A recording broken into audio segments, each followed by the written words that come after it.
colonial setup, and which has not been able to be rubbed off the side of the people.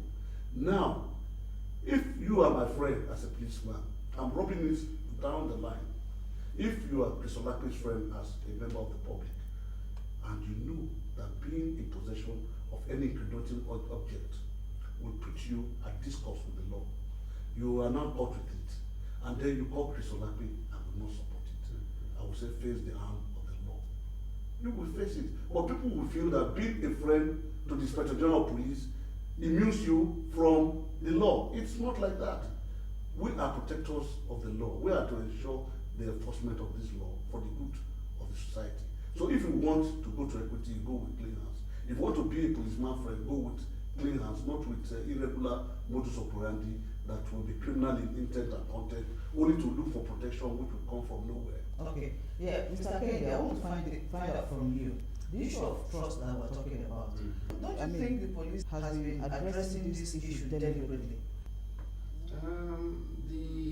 Yes, I think the police are trying on their part, but because of the past record, and it has created a kind of terrible, you understand, kind of a thing in the mind of people. So the fear still lingers because it's continued to, go. But I believe that, my colleague has rightly said, a continuous, propaganda, awareness. I won't call it propaganda. Not propaganda. Publicity, awareness. Creation of awareness. Propaganda, mind and the mind. For the Nigerian public and the police to work hand in hand to propagate and ensure the effectiveness of community partnership. Because it brings police from that us consciousness. Police us. And the members of the public are apart from the police. No, the public should be the precursors, the people, the engine room to bring out the rules, regulations, and dynamics for the policeman now to follow suit. So the public and the police will become one and the same.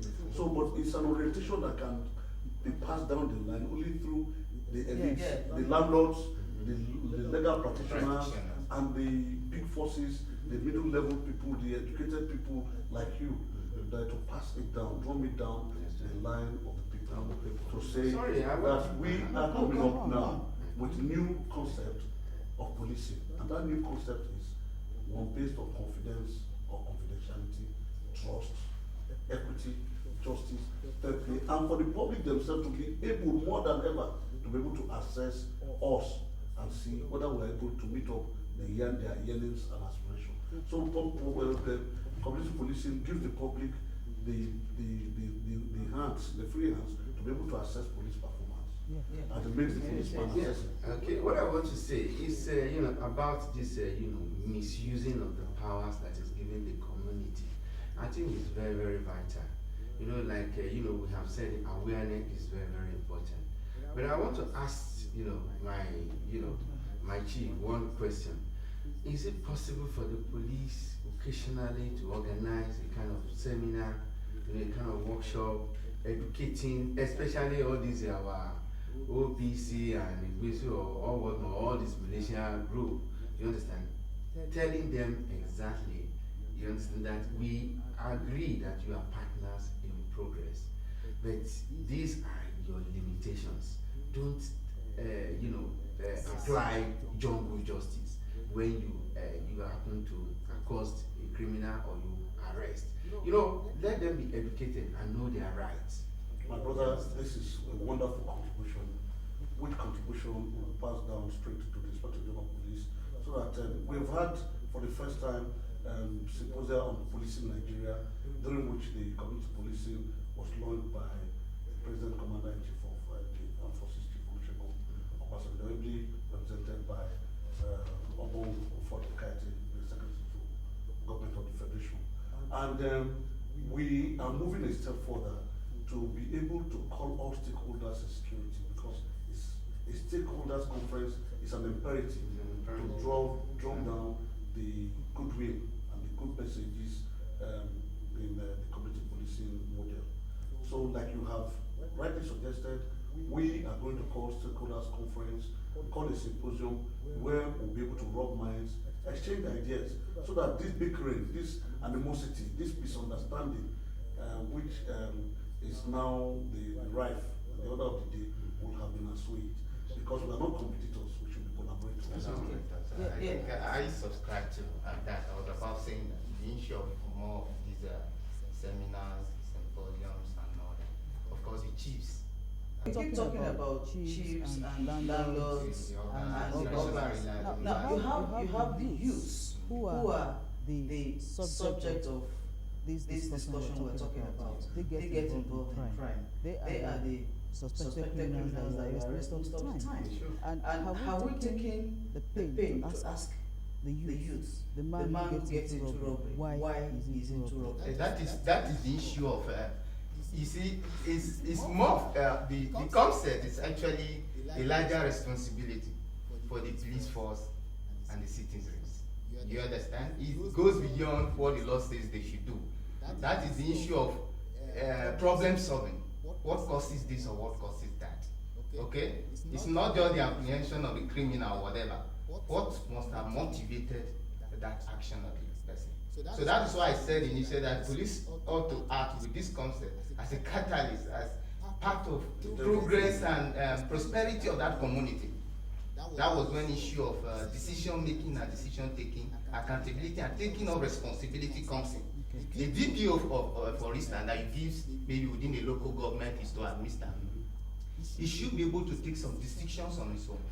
If such officers are allowed to take some decisions on their own, I'm sure to a very large extent that will also assist. And in a way, they will be able to get closer to the people at the grassroots, the community leaders, the youth leaders, and all that and all that. What exactly is happening here? Why this violence? They should be able to tell them like what is happening in Nigeria. That come, they're supposed to build a post office here. The oil company refused to build it. Of course, the police with this concept will assist them to take that one up. I said, please don't fight. I will help you take this with the police assistant. They'll be able to get to the appropriate authority to tell them, come, this is what is supposed to be done. I think that is the major aspect of this concept. That should be yes, I think about yes, decision taking yes. And interactive ability of the police with not only the socio-economic environment, but also with the personalities within the area. Yeah. And that is what community policing is cut out now. Now, are you saying that, now, Mr. Lakwe, are you saying that the community policing officer will be able to take instant decisions? Certainly, there are some decisions that cannot be taken, yes, at that level. Yes. But certain decisions can be taken that can be able to checkmate violence within the community, like small decisions of we're supposed to have social infrastructure on ground, they are not bringing the infrastructure. So the police will now serve as a liaison between the community and the prospectors of oil. Are you saying that is not being done now? Well, we are trying to fine-tune what we are doing to give it more human flesh, human ear, human understanding, and make it more pragmatic, more result-oriented, more problem-solving. Not they come and let us arrest the youths for asking for. No, this time we are going now to ask what is the source of the problem, so that it will be more problem orientation than finding solution when the problem has been created. Like so what you are saying exactly. What happened in those areas, for instance? They may not involve the police. It's when the problem has that they will not let the police come. You understand? But with this concept, if well managed, the managed still will not. It's not by meeting the public relation officer of that company alone that will be able to make my problem known to the appropriate authority. Let me go to the DPO here. He gets that this is what, and if this is not done with it, so they come, don't fight. He will be the liaison officer between that and the multinational company or whosoever is detained to take up that responsibility. Come, please, I don't want a situation where the man at the top will say, I'm not doing my job. But since this is the reason, please come and do this. What so it's more interaction. Is that we are moving away from traditional of law enforcement, waiting for the crime to be committed, problem solving, reactive. But now we are going now to head-on confront the problem together with members of the community, including the stakeholders in the economy, political, social setup in the community. Like if there's a problem coming up now, the Shell people will not come directly to say this is the cause of the problem, or will say your use are burned down, so please. And then the police will now go and react by looking for the authors of the crime without really trying to re-engineer, checking out what is the source of this conflict. So the policeman becomes a social worker with members of the community, trying to locate problems and solve them before they escalate. Yeah. And coming back to you, Mr. Kehinde, the landlord again, you have a role to play, a very important role here. You have youths in your area. How do you get the youths to understand what the police has introduced, community policing?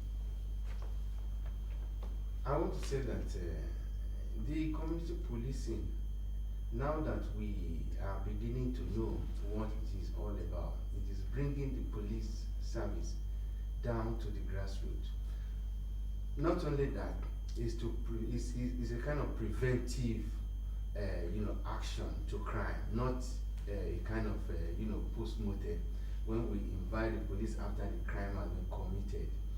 That is one very big thing which, I have to pass down immediately to all the youths. Because I know that definitely they will be scared.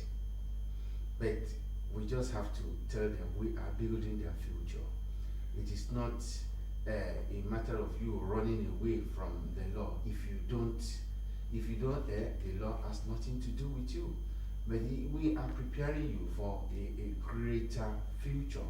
So by the time we start talking to them, I believe they are human beings, like they said. Okay. They will, see reasons. Okay. Let me now even throw more light. Hitherto, there was an attempt by some administration in the police force to set up a police community relations committee, which have become moribund. But this time, it's going to be down to the communal level, to the zonal level, where they will now be meeting more effectively, where they will sit down and draw up rationale for police action, which areas are constituting problem relationship between the police and the public. Like the barrister said, if this new concept is properly managed, the sky is the limit.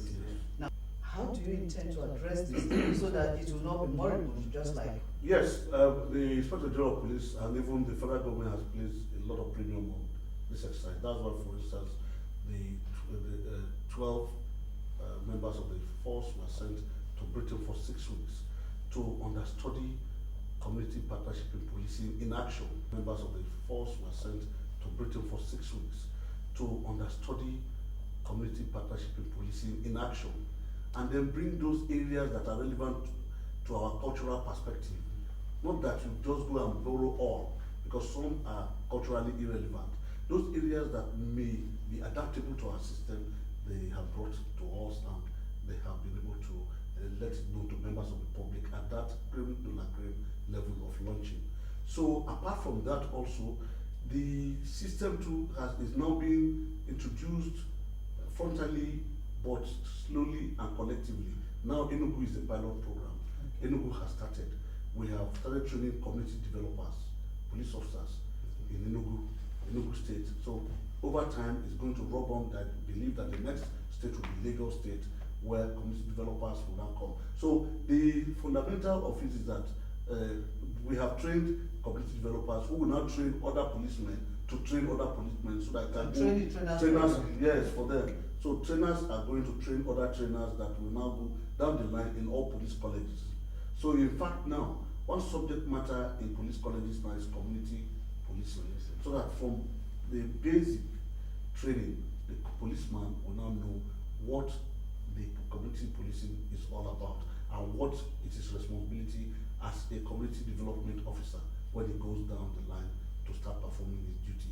So this is a concept that has been sunk into the psyche of policemen through orientation, through education, through interaction with other communities where it is being practiced. So over time, as we develop and evolve this system, it will become part and parcel of the Nigerian society to the extent that we will move from Nigeria Police Force to a service-oriented force, to a service-oriented institution so that, like we have all agreed, the policeman becomes a basic member of the community to the extent that if he doesn't come, you drive across a bit and Constable John is not on duty. What happened to the social person? They did not see him on duty. Is he sick? The members of the public will go even to where he stays, which is known in the landlord's residence, to pay a visit of solidarity and get well visit. And vis-a-vis the policeman also. So to the extent that if a new person comes to the community will know that a new person has come. They will tell the policeman, they will place that man on surveillance to watch. Well, I agree with him on the issue of communication, coordination, and cooperation between the police authorities and the community.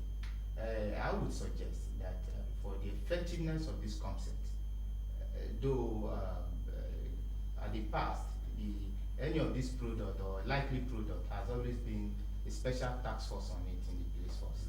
Since it is so encompassing, I would suggest that they shouldn't make it a special task force. We didn't set up any task force for that. So it's a general ideal thing, and it's going down the line. So that task force, don't confuse it with the task force on the legal acquisition of firearms. Oh no, I am not. I'm not confusing it, right?